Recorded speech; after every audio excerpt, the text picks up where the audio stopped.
ម៉ែជាព្រះព្រំធំចំបងជាក្បូនចំលងកូនប្រុសស្រីម៉ែមានគុណធ្ងន់ហួងពលស្ដីគ្មានរបងអ្វី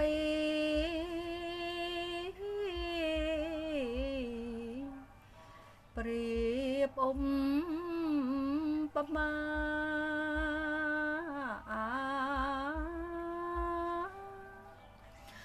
គុណម៉ែខ្ពស់ធំ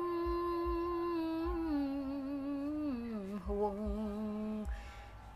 បរនីកូនសូមវន្ទា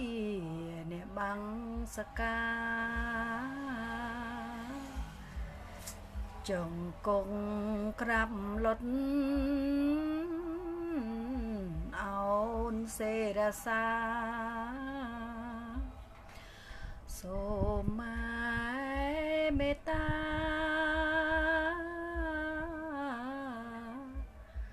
ខមាទោ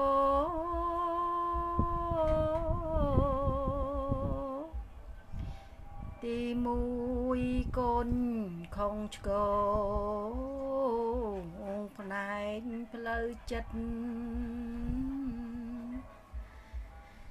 ចាំងពីក្រងក្រិត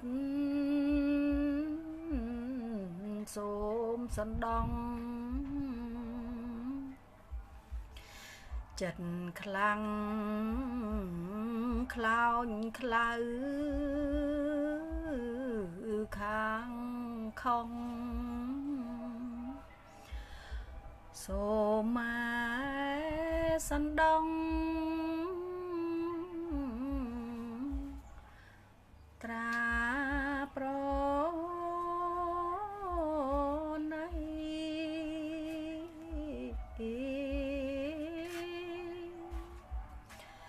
ទេពីវាចាមិនពីរួងបងបោងត្រគួង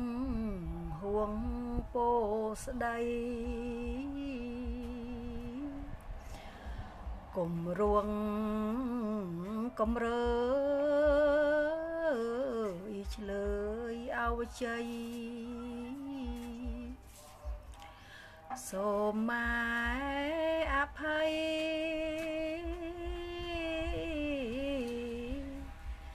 កូនស្មាលីទី3តងបែបពលកាយតូចធំទាំងឡាយដែលប៉ះពាល់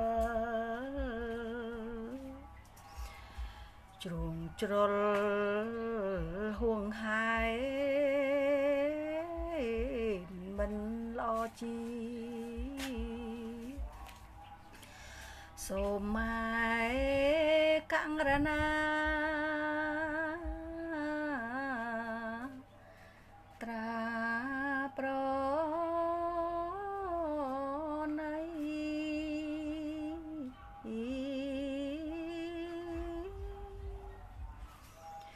អហោសកម្ម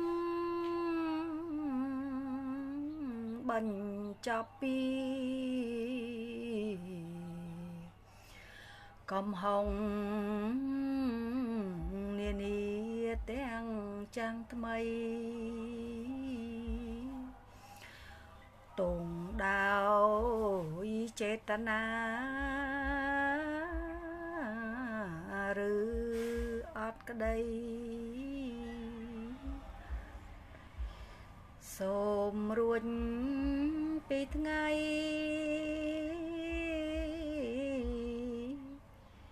នេះទៅ